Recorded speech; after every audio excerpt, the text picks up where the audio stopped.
সারা বিশ্বের সাথে একই দিনে বাংলাদেশে ও রমজানের রোজা ও ঈদ পালনের পথ খুঁজতে বাংলাদেশের ওয়ালামা মাশায়েখদেরকে অনুরোধ জানিয়েছেন বিএনপির ভারপ্রাপ্ত চেয়ারম্যান তারেক রহমান।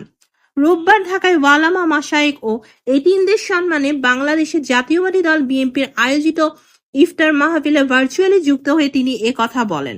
এ সময় ওয়ালামা মাশায়েখদের উদ্দেশ্যে তারেক রহমান বলেন, মুসলমান হিসেবে একটি প্রশ্ন বারবার ঘুরপাক খেয়েছে।